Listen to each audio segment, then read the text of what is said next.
Well, Thanks for joining us, everyone. My name's Jasper. I'm with Score Main, joined by Tom Morgan, one of our mentors. Today's workshop on how to get more customers now, sales for your business. We want to thank you for joining us today. Score, if you didn't know, is a resource partner of the Small Business Administration. We help clients at all stages of the business cycle, from pre-start planning to exiting your business. We look forward to responding to your questions as they arise. Like I said earlier, if you caught that, feel free to queue them up in the chat, and I'll butt in. Or at the end during the Q&A section, we can invite you to come off of mute. And either way, we look forward to seeing those questions. And we want to thank our sponsor today, the Maine Technology Institute, for helping make this workshop possible. We are recording, and that, as long as a copy of the slides, will be sent out once we wrap up today. And Tom, why don't you take it away? all right. Well, thank you very much, Jasper. And yeah, good day, everybody. And happy Monday. We're into April, and it's, the weather finally seems to be cooperating just a bit today because it's been pretty miserable for all of us here in Maine, if you're all from Maine. So, just a little bit about me. And, hopefully as we go through this, I'll learn more about your businesses as well. But I've been a SCORE mentor since 2018.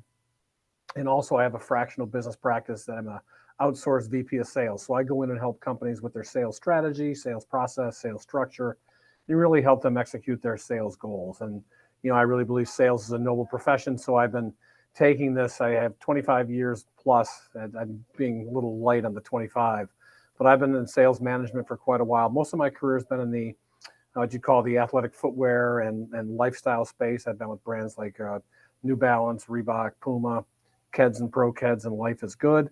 So if you see some of the consumer aspect of some of the things I talk about, that's where most of my experience is. But I've leveraged that and left the corporate world, and now I help companies of small to mid-sized businesses throughout Maine kind of execute their sales goals. So I love what I do. I love sales, and in fact, starting last August, I need to add this to my slide. I'm now also the director of the Center for Sales Excellence here at the University of New England, which is why I have the brick wall behind me today.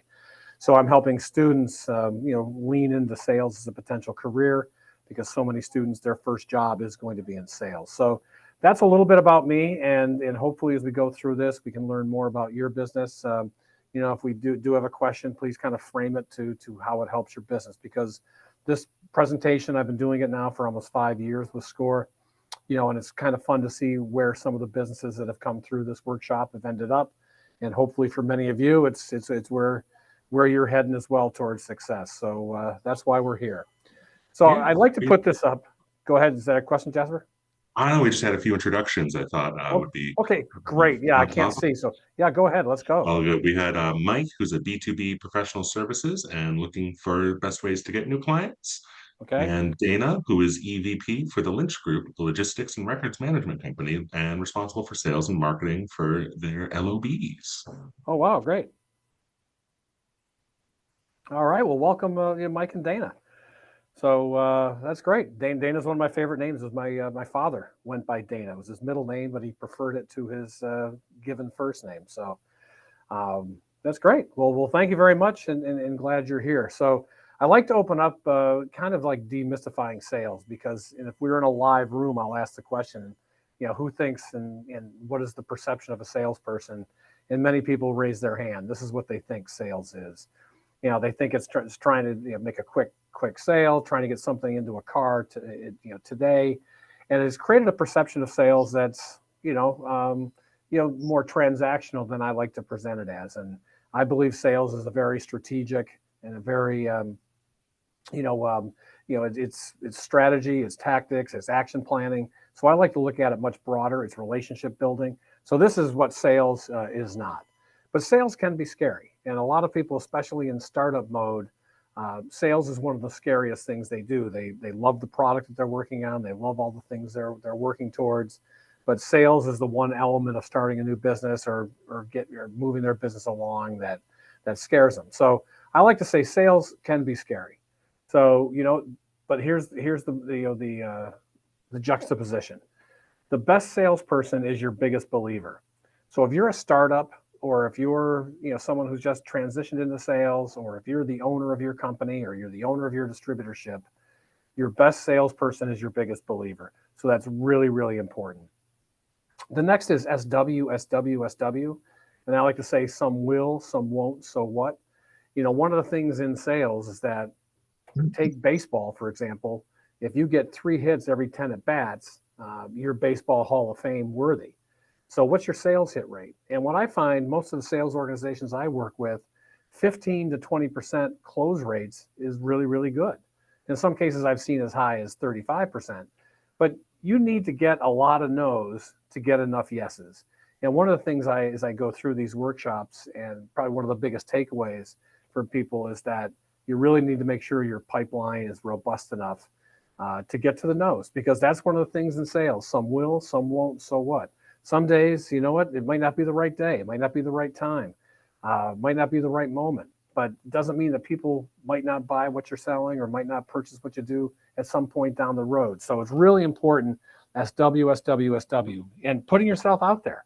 That's part of sales. And dealing with the rejection. 3 out of 10 in baseball. So 7 times out of 10, you're facing some rejection. So, making sure that you've got that in your mindset, that it's okay. It's okay for someone to say no. It's okay for someone to say not yet, because sales is all about believing in yourself and then getting to enough yeses by getting enough no's. So here's the 3 top sales competencies. So this is a study done by Gartner. It's a great consulting firm. They do a lot of focus on sales and sales Hey, strategy. Tom, real quick, Yeah. at least on the screen sharing, it looks like we're still on the front, kind of opening slide. Oh, really? Okay. How does that work?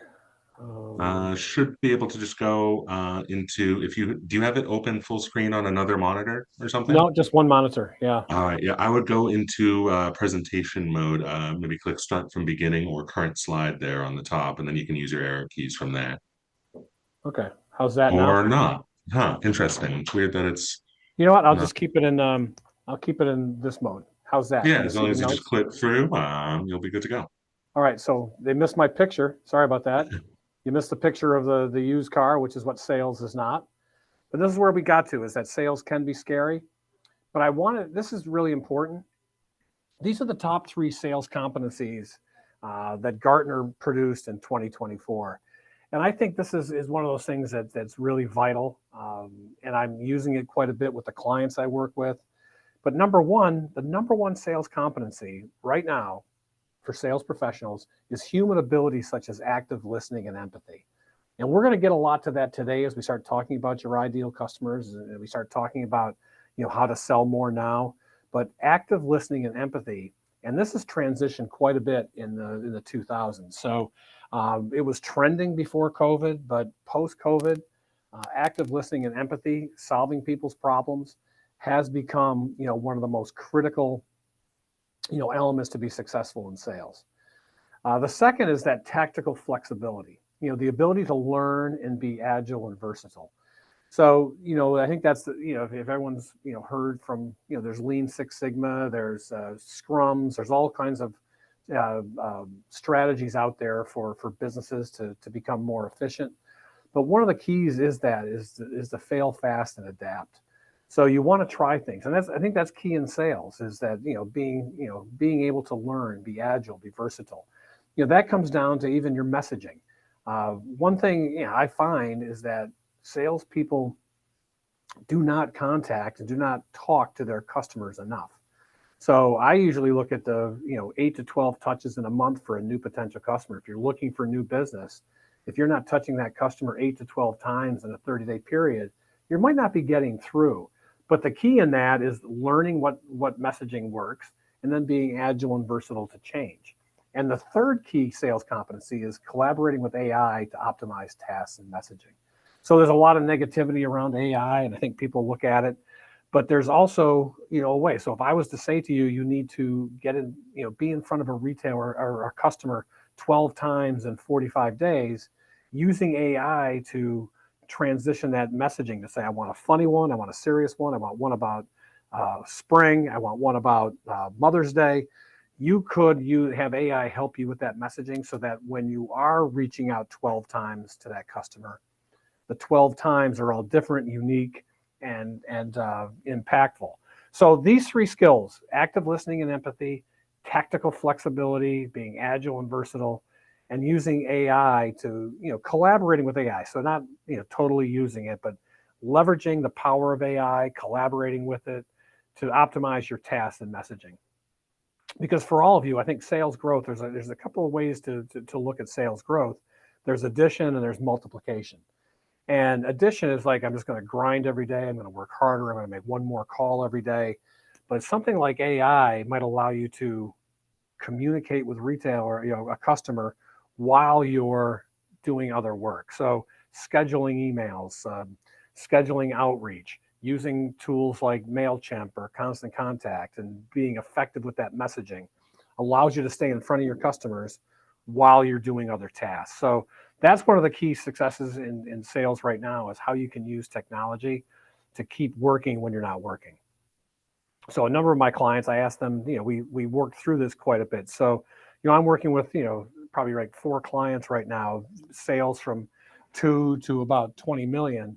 And we've been focusing really on these 3 skills as we build our sales team. So all of our sales training, all of our sales meetings will focus on listening and empathy. We actually do some improv skills. We do the improv exercise called Yes and, to really focus in on active listening and empathy. We do a lot of work on agility and versatility, making sure we don't get stuck in our ways. Usually that's adjusting messaging, that's adjusting targets, that's adjusting things. And we're all working with AI now. So, this is happening in a lot of different ways. So technology-wise, the next thing I was going to show, but I don't think I'll be able to pull it off remotely. But I show a video, and if any of you have heard of, there's a woman, Sarah Blakely. She's a really, really popular and very successful entrepreneur. She started a company called Spanx. And I like to show this video, but I'll describe it since I've seen it enough. But it's basically how Sarah Blakely got Spanx into Neiman Marcus. And the simple message that she says in this is, she called him. And when she called him, she got an appointment. And when she got an appointment, she didn't just show them the product, the Spanx, she demonstrated how it works. So in a number of different ways, it's all about, discovering who the right person to talk to, getting appointment to talk to that person, and then demonstrating your product capabilities, was really, really important. So as I, work down through that, I'm a firm believer is that you need to know your why. I strongly believe that customers buy why you do what you do. They give you a purchase order or they give you money for what you make. So I'm a big believer that people, why do you do what you do? What's the purpose? And for all of you in your businesses, whether you're some of my SCORE clients that I've worked with, we spend most of our first sales session going through, why do you do what you do? What's the purpose? And it's amazing when I go through some of these client workshops, they start to figure out, because everyone gets focused every day on what you do. I'm a baker. But why did you get into baking? Why do you bake the things you bake? And when you start to tell that story, what you do is the end product. It makes it much, much easier to sell. So I'm a firm believer in documenting your UVPs, your USPs, figuring out why you do what you do, because that's your differentiator. So if you're just I had a client through SCORE who was a manufacturer sales representative, and we had to get down to why he did what he did. He didn't do it to make good money. He didn't do it to support his family. Why he became a manufacturer's representative is he had a passion for the industry he was pursuing. He wanted to help people, start their own businesses. He wanted to help small businesses be more successful against the Home Depots and the Lowe's of the world. And so he was able to carve out a purpose. And so when he carved out that purpose, when he started calling customers, they believed what he believed. They were, he's here to help them. They're a startup business or whatever stage they were at. So why you do what you do, what's your purpose? Then you focus on how you do what you do, and then it's what you do. So this is a reverse order for how most people work. And I'm working on a startup footwear brand right now. And we're going to be the first footwear brand ever focused on balance. And why we're doing it is we're doing it because balance allows you to leave, to stride more confidently. Balance allows you to avoid falls. Balance allows you to live the life you want to live. So yeah, we make shoes, but why we're doing it is to help people live more efficient, safer, and healthier lives. And if you're walking when you couldn't walk before, because you were scared to fall, now maybe you won't be. So what we make will be sneakers, but why we do it, that's what we're working through now. So it's been a great exercise to take this slide myself and put it towards a startup business. And I do all my presentations this way. Here's why we do what we do. Here's how we do it. I show the technology that we patented. And then what we do, I show the samples. So I go through a really clear presentation of why, how, what. And I think as we go through it today, we're going to add sort of a fourth, to this why, how, what. We're going to talk a lot today about who. Who does it matter to? Because ideally, when you figure out your why and you have that really, really clear, why you do what you do, then you can start figuring out who it matters to most. And when you can match your why to who it matters to, then sales becomes really easy because you're talking to people who believe what you believe. You're talking to people who care about what you care about. You're talking about problems that both of you want to solve. So it's really, really important as you go through this to do it. So as we go through, and hopefully you can just jot this down, as you go through, but, what is your why? What are your unique value propositions?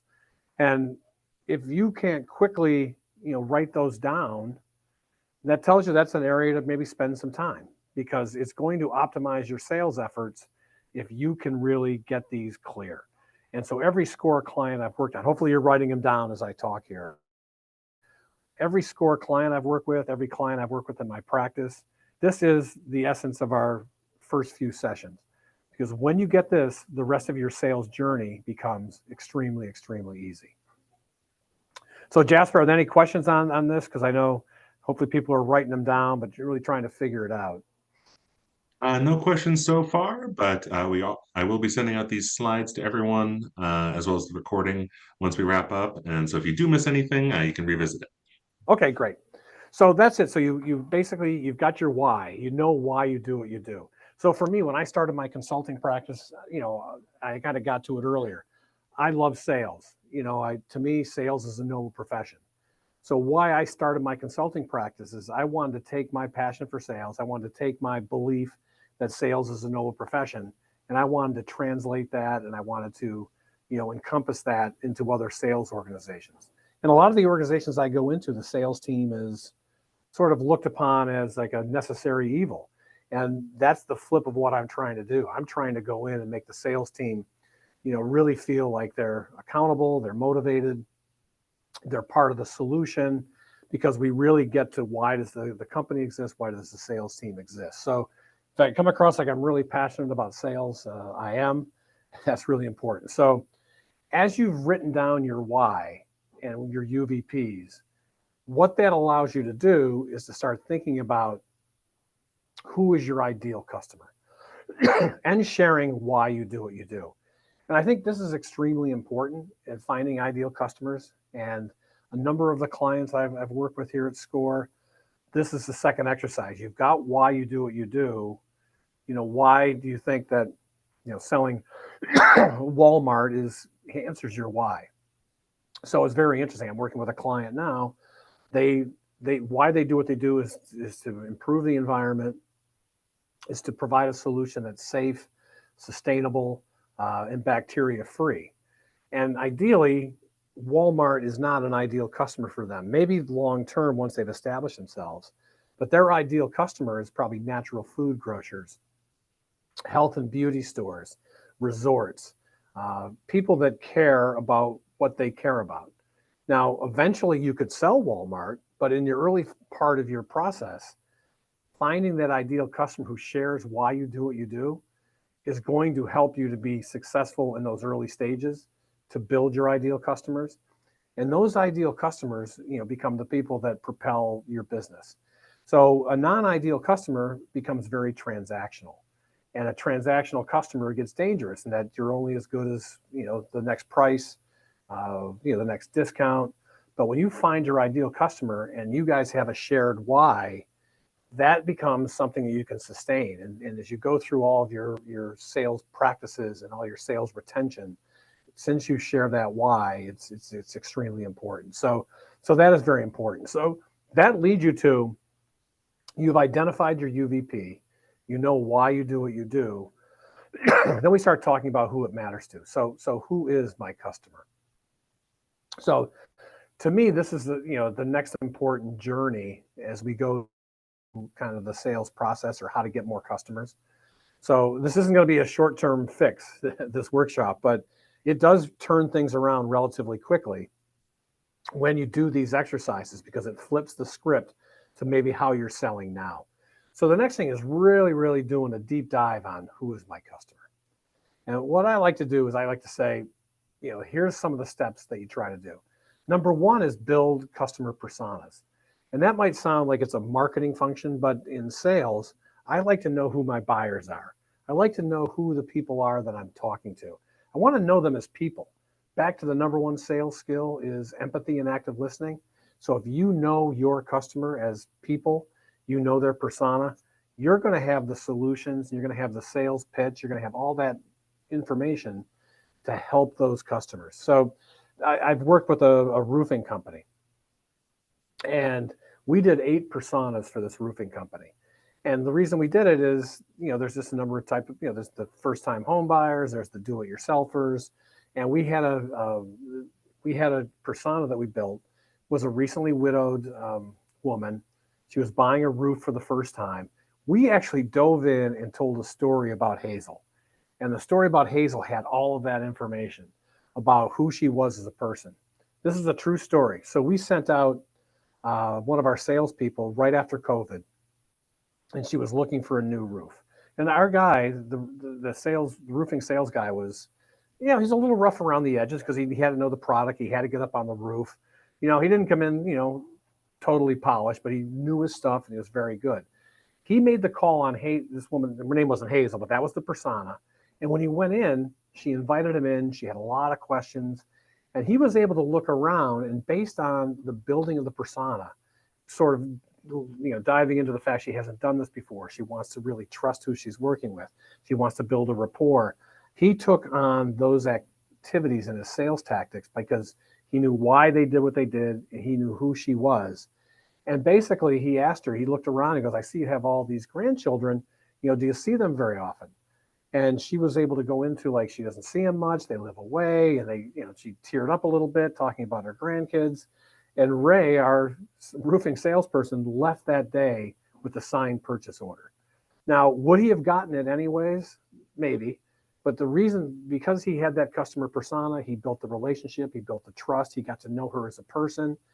That rapport was immediate, and the deal was signed, and it was highly successful. So I run into this a lot with the salespeople. I'm working with someone now that sells decks, and he sort of poo-pooed this persona training to me, like, oh, I don't think I need it. 2 weeks ago, I went down to meet with him, and he's like, you know what? I want on this person's deck. This is the persona they were. I was able to kind of change my sales pitch, adjust my pitch to meet them where they're at, and I was very successful. So building personas is really, really important. Then the next thing that, depending on your type of business, is customer identification, qualification, and segmentation. So these are 3 separate things. So identifying who your customer is, qualifying them as a potential lead, and then segmenting them into categories. So, I've been very successful in my career. I've dealt with a lot of different. So I'm going to go into these in details. The third is meeting the customer where they're at. That is empathy. Empathy versus sympathy. Sympathy is feeling sorry for somebody. Empathy is actually putting yourself in their shoes, walking their walk. And so I like to say to my sales team that when I'm working with them, you need to meet the customer where they're at. And that might not mean at their office. That might mean if they're stressed out and busy, make sure you meet them where they're at and give them quick solutions. And that's back to where customer personas help, because that helps you figure out where the customer's at. The next is validating your UVPs to the customer. So one of the reasons we do the exercise of documenting your UVPs, because it helps you validate them to the customer, because it's what the customer cares about, not what you do. So you don't go into every presentation and say, here's my 7 UVPs, you want to buy some. It's basically knowing your customer enough to know that of your UVPs, these 3 are what matter to Jasper, these 3 matter to Michael, So your UVPs are going to be different depending, but it allows you to customize your presentation. So it's very, very important. And then the last thing I do, and this is an exercise I do in a live workshop, it's hard to do online, but it's basically, so what, who cares, what's in it for me? And even though when you make a sales call, people aren't saying that to you, that's what they're saying. So as you introduce yourself, they're saying, so what? As you talk about, what you do, they're asking, who cares? And then at the end, they're like, what's in it for me? But that's sort of that circle of why, who, how, what. So, your so what is why you do what you do. Who cares is the customer that matters to. What's in it for me is how you validate your UVPs to the customer. So if you think about it in that order, it's very, very important. And then you meet the ideal customer where they're at. That's how it works. So let's talk a little bit about empathy, because that's really, really important. But empathy, it shows you a simple customer profile. It gets you beyond demographics to understand the customer's behaviors, concerns, and aspirations. It helps you understand what your customer values and is willing to pay for. It provides them value. So it's about them. It's not about you. I like to say in sales calls that the discovery is more important than the pitch. So the more you can learn about your customer, the more you can get beyond simple things to really understand them. The more you do that, the more you can provide them value and build trust and create a relationship. So when I look at a sales process, I say the discovery call is the most important call or meeting that you have with a customer, because that allows you to get to know them as people. And when you do that, your sales pitch becomes that much easier, that much more efficient. So, and that allows you to start providing value. Because I think a lot of us, you get into that, how do I price? And I don't want to get into a price discussion. So by practicing empathy, you can get ahead of objections. So I get questions all the time, like, Tom, can you come in and do a workshop to my team on handling objections? And I'll say to them, not really. I can do that, but let's talk about your discovery process, because a really, really good discovery process, really getting into empathy, answering those first 3 questions is going to answer potential objections that are coming your way. And then as you start to provide them value, you have handled objections along the way. I like to say to the salespeople I work with, if you're running into a lot of objections, you aren't doing enough discovery. You're not spending enough time. So that allows you to provide the value, to build the trust, and then create a relationship. So that is really important on kind of like, how do you get more sales now? Really, really practicing the empathy, practicing the discovery. So I usually look at a set process that there's going to be 7 potential stages that you're going through. You're going to have what I call prospecting. You're going to be out looking for new customers. You're going to be building a prospect list. You're going to have, from that, you're going to have leads. I like to say there's prospects, and everyone, you can have your own semantics, vocabulary, but I like, prospects to me is just a big list. Leads are people who have potentially some interest in or some potential of being a customer. And then I like to go through the process of qualifying those leads. And when I qualify leads, I basically have a 4-stage question. It's called budget, authority, need, timeline. So it's BANT, budget, authority, need, timeline. So you don't have to ask them in that order, but I have a lead qualification sheet that I work with a lot of my clients. Find out, do they have a budget? Do they have the kind of budget available to pay for what you're providing? Are they the right person? And this is something, the authority is something that we run into quite a bit, in that in my house, if you come into my house and you're talking to me like I'm the authority, you're in trouble, because I am not. I am an influencer, but my wife makes most of the decisions, almost all the decisions on our house. So you can make that mistake. So really finding out a way, and that isn't to ask somebody if they're the decision maker. What you typically do is say, what's the decision-making process looks like for you? And so in my house, it would be like, Tom will be involved, but Kim makes the decisions. That allows you, the salespeople, to know. The need part of, qualified is, what's the, do they have a need? Are you selling something that, is it, if you're selling a service, does that person need the service? If you're selling something to a homeowner, they might need a roof. Okay, so they have a need. Then the question becomes down to the timeline. Do they need it next year, this year, immediately? So budget, authority, need, timeline, BANT, is very, very important. And once you've done that, it's time to really, qualifying the lead and discovery are kind of one and the same in some cases. But in that lead qualification process, you're discovering more about what the client or the customer or the person you're dealing with might need. So that's a very, very important step. To me, discovery is everything right now, especially with the need for empathy, the need for being agile and flexible. Discovery allows you to learn those key components. So I always tell people, I don't like to show capabilities until I've had discovery. I don't like to even give people pamphlets or brochures until I've discovered what they need. Now, maybe you're at a trade show and you've got brochures that you're handing out, but if people start asking you questions, try to keep it off the brochure and onto, well, what do you need? And make sure you're handing them the right brochure. And then typically it leads to some sort of proposal. So once you've shown them what you do, you build a proposal, and then there's some sort of closing activity, whether you get an order, whether you get a contract, whether you get a referral, something happens. So in general, these are the 7 potential process stages. So, and we're going to get to question and answer, so we can go back to that, but that's really, really important that we focus on those 7 stages. So qualified leads, this is the discovery. So it's a critical stage. You're using empathy. You're making it about them. You're learning more about them. You're asking questions. You're finding their need. You're finding their pain. So like I said, everybody's worried about handling objections. I believe deep discovery unveils the objections before you make a proposal. So to me, this is very, very important. I'm going to get a sip of water here. Great, thank you. So the discovery is very, very important, because when you go through that, you've identified that they have a need or a use for your product. You've gathered information as to the decision makers, the contacts, the process. You've come to the realization that they buy or sell like products and meet your price value relationship. You've realized that a sale is possible, and then you manage sales probability.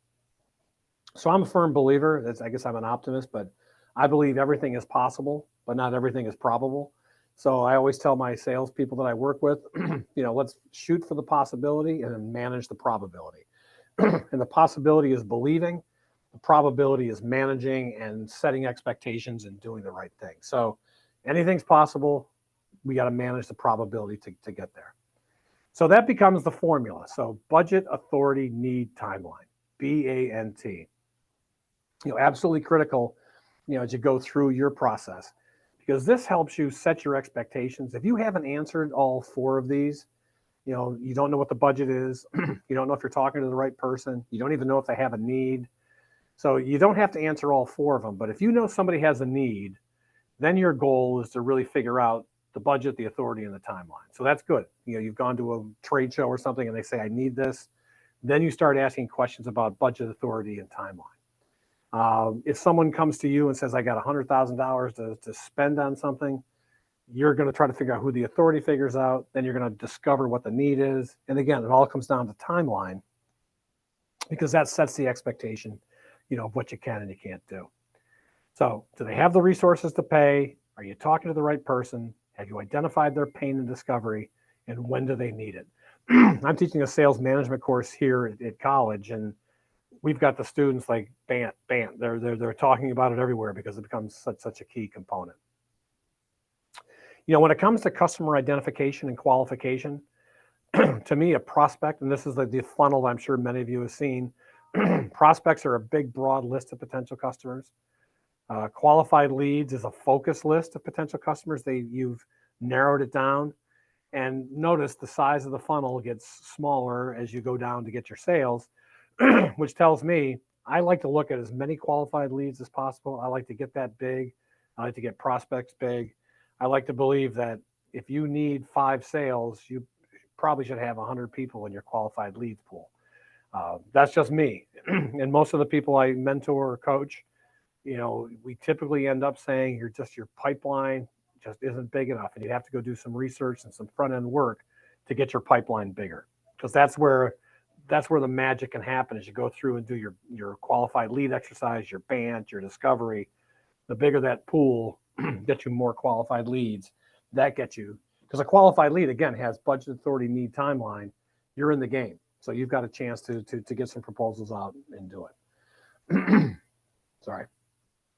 So here's my 101 for your sales calls as you guys start to leave this workshop, or as you're already doing.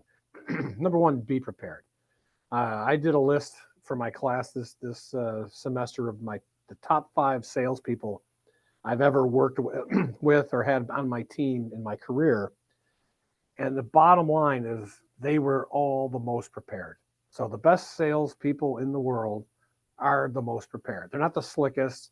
They're not the, they're not the, what you might perceive. They were the most prepared. Know your customer and their need. Know your UVPs, but also more importantly, how they help the customer. Always having an agenda and a flow for your meetings. If somebody is willing to meet with you and they're giving you a half hour, don't make it a 45-minute meeting and tell them, here's how I expect to use your half an hour. I have some questions for you. And I have some, let them know your flow. And then know your ask. And so it's not always about people, some people early on in sales, I don't know how to close. In many ways, it's an ask. So if you go through, what I'm asking you is, I'm asking you to try these products. I'm asking you to, allow me to be your supplier of choice for this. Allow me to be your provider of photography. Whatever you're selling, know what your ask is. And know that 7 out of 10 are going to say, not yet, no, but 3 out of 10 might. So know your ask. And here's one thing I always tell people. If you schedule a sales call, it's a sales call. People know you're going to ask for something. So don't shy away. Like, it's a sales call. So, lean into it. And here's the biggest thing, follow up, do what you say you will do. If you, meet with somebody, you tell them, I'm going to send you some research on that topic, send them the research on the topic. If you meet with somebody and they give you time out of their day, send a follow-up note thanking them for their time and setting the appropriate next appointment for when you'll see them again.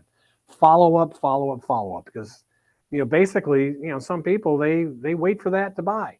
So, yep, you come in, present to me, it looks good, I love it. They want to see what kind of supplier or what kind of partner you're going to be. They want to see your follow-up, because nobody wants to buy something and have somebody disappear.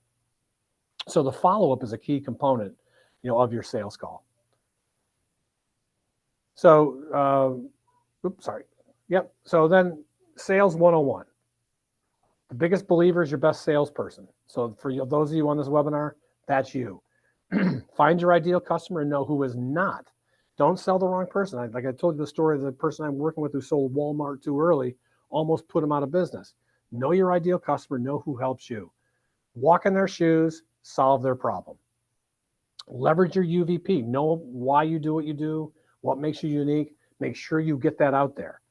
Know your ask. What do you want? These people know you're on a sales call. Ask them, know your ask. What do you want? And then the last is SW. Some will, some won't. So what? You just have to get to there. So many potential customers, so little time. Create a pipeline 8 to 10 times the business need. Be ready for many, many touches. That's where you can use AI to help you customize those touches. Know who your ideal customer profile is. Know your non-ideal customer profile. Categorize and create channels for your customers. And just know that not all customers are alike. That's really, really clear. So one thing I like to just, sort of, so in sales, don't wing it. Always have bullet points to highlight your talking points. Don't wait for customers to call. Be proactive. When you're meeting with customers, back to that discovery, inquire about your customer, their family and well-being.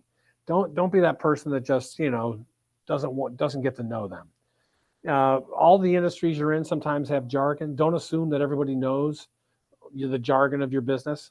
My footwear startup, the person that owns the company is a healthcare executive.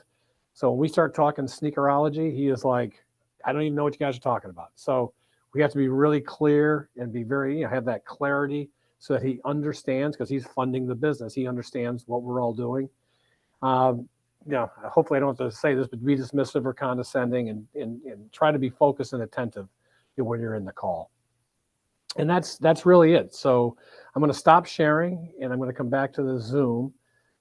I just want to answer questions and help anybody that I can help today. So let's take it away. Any questions, Jasper, in the chat? Yeah, we could start off with Mike's question. Well, Mike has, further questions about building a pipeline on lead generation. Okay. What kind of business are you, Mike? Mike was the B2B professional services. Okay. So what I like to do is you start thinking about, all right, here's why I do what I do. Here's what I provide.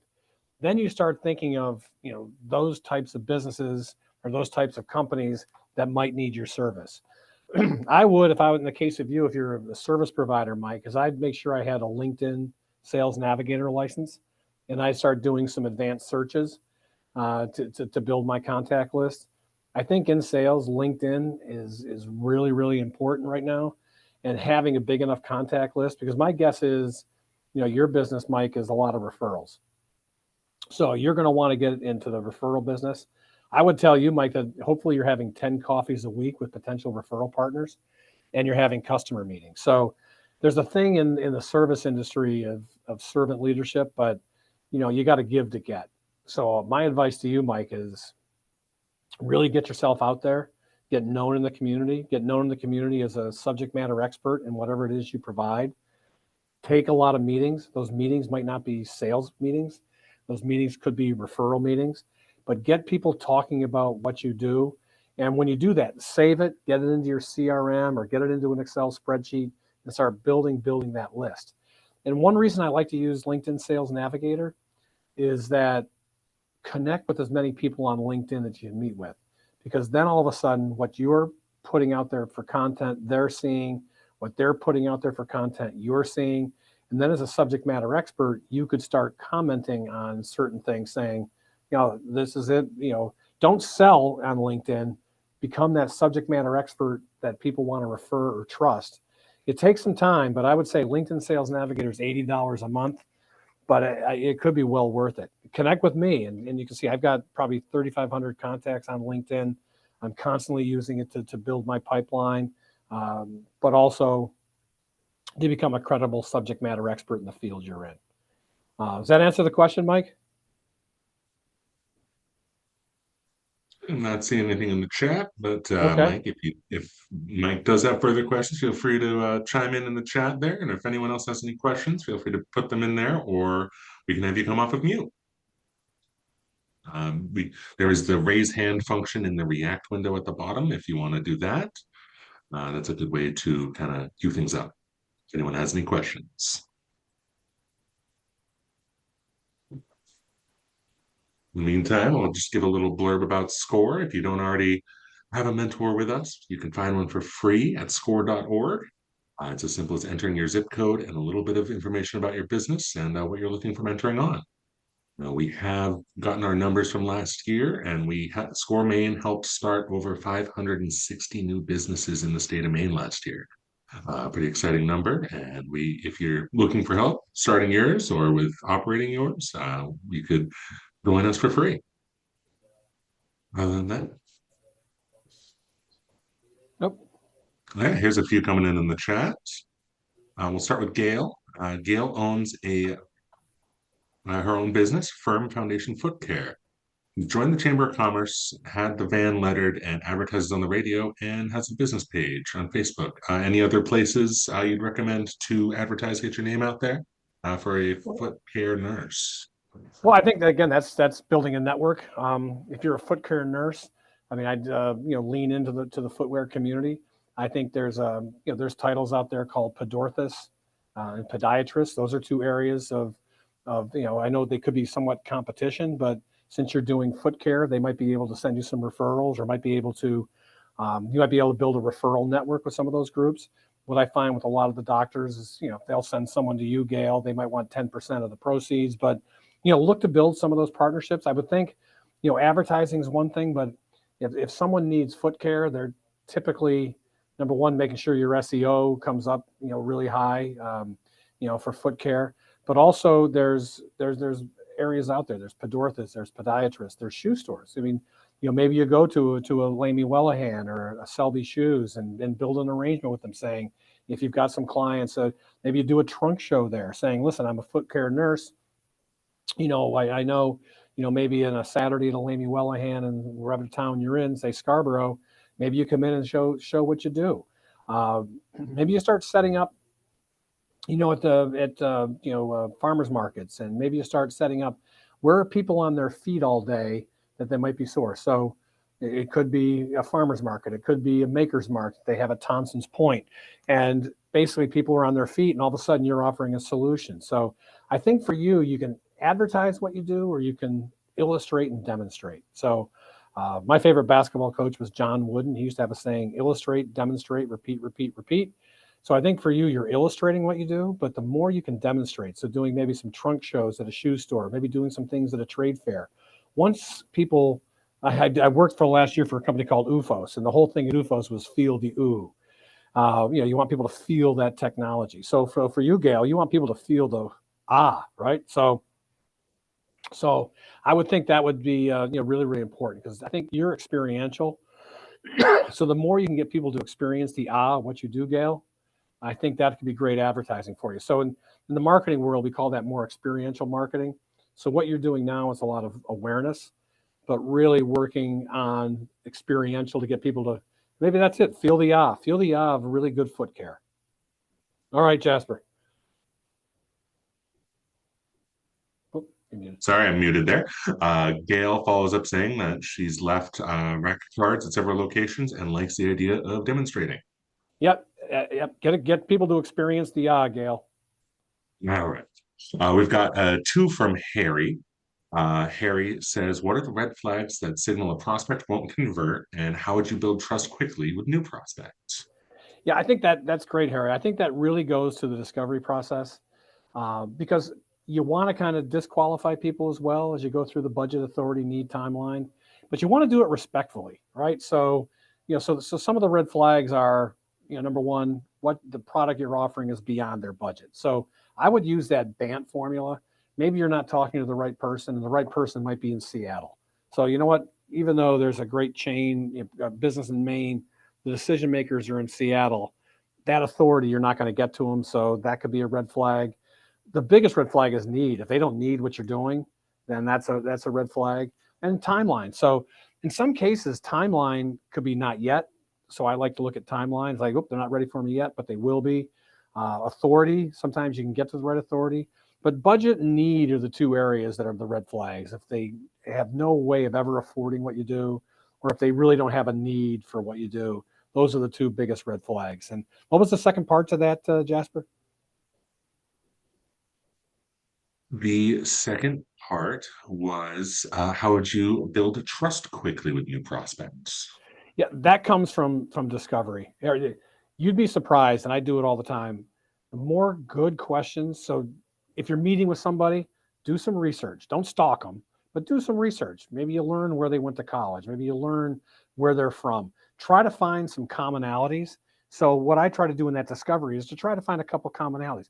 My best source of leads in my whole career, we had our first cup of coffee 6 years ago. And he was gruff, but I did some research and found out that we had a shared interest in lacrosse. So we had our first coffee. I kind of threw it out there. Man, I just see that, see you played lacrosse, at this college. I had some friends that played there. We talked lacrosse for an hour. I was trying to tell him what a great sales consultant I was. I talked lacrosse for an hour. But you know what? 6 years later, that individual is constantly referring me. So building that trust comes from making you feel like you really care about them. And you do. I mean, I do. I love lacrosse. So, but finding those areas of commonality, Harry. So doing a little research before you go in. Maybe they're from your hometown. Maybe they're from your wife's hometown. Maybe they went to school where you went. Maybe they're your school's arch rival. Maybe they worked at a place that you worked. Find something. If there's not a commonality, ask. I play the Kevin Bacon 6 degrees of separation game. I try to find some way that I'm connected to somebody. So really be inquisitive about them and find commonalities And then when you do that, build the trust. And I think I'm big on give to get. It's the more you give, eventually the more you'll get. It might take a while, but I think really be giving, Harry, in those early meetings to try to learn more about people. Yeah, Leslie has a owned an art gallery in Portland and has a similar question, or a question that's on topic at least. Leslie says, people come into my art gallery and often say they're just browsing to avoid eye contact and to avoid sales pressure. Some people come in and Yeah, say they have a new home or place to decorate, and I never thought to ask about budget, which seems intrusive or gold digging. I do yeah, like to ask about what type of art they like and what type of space they have. Most of them yeah, say they'll be back, and I never see them again. Do you have yeah. recommendations for how to build a stronger connection or to provide contact information for a follow-up? Yeah, I think that's great. I think, some questions would be, as you talk about where where the house is, talk about some things you might know. There again, just like I said there, try to find some commonalities. But instead of asking, about what their art budget is, you probably can tell from somebody that's saying like, yeah, well, where are you getting some of your decor? Try to make it as much conversational so you can learn, and maybe you pre-qualify a little bit. If someone says that, I'm buying all my furniture at Martin's, they might not be, looking at high-end art, but if they maybe it's West Elm or maybe it's Pottery Barn, you can sort of get in your mind sort of their design aesthetic. So it's that pre-qualification. It might be good for you, Leslie, to really dive into those personas and maybe create 8 personas of people who come to your art gallery. And then when they walk in saying, all right, this is Barb and John, this and don't don't pre-qualify them, but just think, all right, these people, they're from Damariscotta, all right, they're new to Maine. There's a number of questions. I would probably come up with some discovery questions for you, Leslie, that really practicing what you want to, how you want to get to know people, how to find commonalities that might help you to pre-qualify. And then you can start getting into, all right, once you get them, I don't like to ask the budget until I've actually answered some of the other questions. Like I like to answer need first and authority second before I get to budget. So that's typically there. So Mm, yeah, great. It all comes back to discovery and stuff like that, yeah, like you it said. does really. And finding those commonalities, you'd be surprised. Once you find them, that's what starts Mm, building trust, respect, and loyalty. absolutely. Jesse Jacobs, president of Mason Associates, has a Oh, question about how often you say they should email or direct mail existing customers versus prospects. yeah, I think it's prospects. You got to get front of mind. So I like to be on a at least a weekly touch with prospects. But again, that's where AI comes in. I like to make sure the messaging is different. So with prospecting, I'd say there's 3 things to prospecting: lists, message, and nurturing. So let's make sure you have the right list of prospects. Make sure you're adjusting the messaging and adjusting the timing of the message. One thing I've found is don't send out your same, prospecting email on Monday morning. Send it Monday morning, the following Wednesday afternoon. Come up with a cadence to try to get in people's inboxes, as frequently as you can, and try to be, a thought leader with those prospects. So I mean, if you're salespeople, if you're automated to send a certain time, even salespeople, I tell them, most salespeople have time on Friday afternoon. I'm like, that's the worst time to prospect. So we actually experiment with Tuesday afternoons, Wednesday mornings, and vary it. And then vary the messaging so it's not the same message. Don't never do the forward RE on your emails. People know they're blowing you off, but you never know when you hit them at the right time and the right moment. And that comes down to make sure your messaging is appropriate. From a nurture campaign, I mean, depending on how transactional your business is or how strategic it is, I still think that you need to be touching your prospects multiple times a month. As for your existing customers, I think that's need based. I like the service aspect of it. I think, depending on the business, whatever cadence is an order cycle. So if you need them to do business with you twice a month, make sure you're contacting them 4 times a month. If it's once a quarter, make sure you're contacting them twice a quarter. Just don't let them get beyond the scope. So in a CRM, typically with existing customers, we set up whatever the cadence is that works for our business. We set up, deadlines for contacting existing customers, and we get a red flag and we go past that. So your existing customers, you just don't want to take them for granted, and you want to make sure that you're servicing their needs. And since they're existing, sometimes you can do a product update, a service update. So there's a lot of things you can do to an existing customer to adjust your content. It could be a new service offering, could be new hours, could be a new employee. So you've got many more chances to talk to existing customers purposefully. The prospecting one gets tough because they're not in the family yet. So you've got to really cater your messaging to what matters to them most in the moment. Great. Monica. Monica owns a bookish gift shop that is themed Oh, around fantasy and fairy tales. More yeah. times than I can count, I've had customers request items and then not follow through with purchasing them once I've received them. Requiring payment upfront is not always possible. Do you have Yeah. advice? Yeah. Does she have to special order those products? Sounding like it to me, but Monica, if you have a little clarification on it, it'd be appreciated. But otherwise, I would go forward with the Yeah. presumption that it is Number a one special is like order. if it's product that's in your existing inventory, I think that's, you're going to run into that. But if you have to go special order or specially procure a product, maybe we're not talking enough in the process about the amount of work that you have to do to get those special orders. So I think it is fair to ask someone to have a little bit of skin in the game. Most places I've worked, if it's custom, they typically ask for some sort of down payment. But then the key is going to be explaining to them why. So just don't say, well, I need a down payment. Listen, this is a custom order. It's one of a kind. Back to the customer. I know you want this because you want it one of a kind. This is your fantasy. This is what you believe in. But just so you know, the person I'm reaching out to is going to make that special for you. And because of that, I have to ask you for some sort of commitment to upfront for that to happen. That way you're getting them to commit to the special order of it. But it all, just like everything, it comes down to the discovery. If you've done the discovery and you understand how important that item is to them, when it gets time to ask them for a down payment, you will have built the relationship to say, well, this is a special order. It's custom. I'm so excited for you to get this. I'm so excited for you to have this one of a kind. But because it is custom, there's no one else in my store that's going to buy it. And if I buy it from this person, I will own the inventory. So I want you to be on this journey with me and give me some sort of down payment. That's probably the only way I can suggest. Yeah, Monica said it is special order items for most parts. Yeah. So Yeah. is special order. As part of your discovery journey, make sure they understand along the way that it is special, it is unique, it is custom, and that if they do buy it, it's only for them. And you might lose a couple sales here and there, but I don't think it's the sales you lose are going to be people that would have stuffed you with inventory. So, to me, special orders and customer are a partnership to a certain degree. All right, we have one from Cynthia. Cynthia is the HR and operations partner with Culture Managing. They manage all of the administrative parts of businesses so the businesses owners can focus on their customers or patients. Oh, nice. Cynthia's just giving a plug. Sounds interesting, Nice. Cynthia. Yeah. Yeah. Well, they've got to show their vet. How they help customers is they allow the owners and the people to practice their business at the best. So they know why they exist. They exist to help CEOs and doctors perform at their optimum for their patients or for their companies. So, yeah, you know your why, and it's a matter of leveraging that versus the services you provide. Good.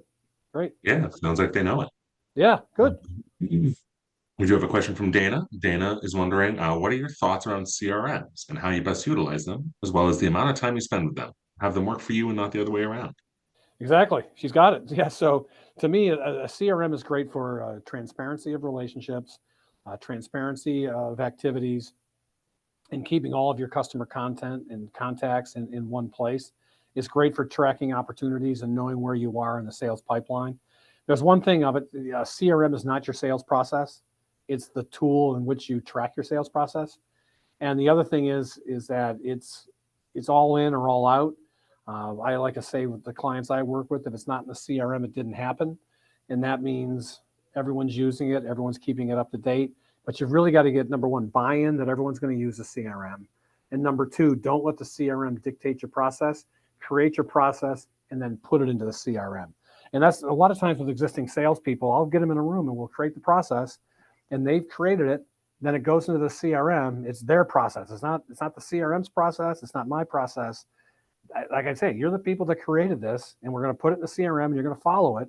And typically, when you make people part of the solution, they don't become part of the problem. So that's sort of how I look at CRMs. I think they're wonderful, but you can't allow it to become it's not your solution. It's to help you with your process. Your solution is in the process that you as people put together. Mm. Yeah, great Yep. advice there. All right. Yeah, does anyone else have any questions? We're through all the stuff in the chat right now, but if you do have any more, we can get a few more minutes, I believe. Well, I think everyone has my SCORE email, so they can write me separately. Yeah, if you don't already have it, I will include it in the workshop follow-up. And if you do have further questions too, like I said earlier, finding a mentor with SCORE is as easy as visiting our website, score.org, and entering your zip code and a little bit of information about your business and the questions you have. In any case, I suppose we can wrap things up here today. Thanks everyone for attending. Awesome. Thank you very much, everybody. It's nice to meet everybody, and good luck in your businesses, and hope they continue to thrive. Yeah, just a quick blurb before we leave. Thanks again for everyone for attending. Thank you, Tom, for putting on a great presentation. Sales are, a vital aspect of any business that, incorporates them. It's part, keeps your business running. In That's any right. case, like I said before, we will be sending out the slides and recording once we wrap up today. There will also be a survey on that message that I send out. Keep your eyes peeled for an email from Jasper. That's me. We really appreciate you filling out the survey once you receive it. And as a reminder, SCORE Maine offers free confidential one-on-one mentoring, whether you're starting or growing your business. Like I said, visit our website, score.org. And we had our numbers from the state of Maine. We helped start over 560 new businesses last year. Awesome. On track for similar number this year already. Awesome. We want to thank one more time our sponsor today, the Maine Technology Institute. And I hope everyone has a great rest of your day. Thanks, everybody. Thank you. Thanks, Jasper.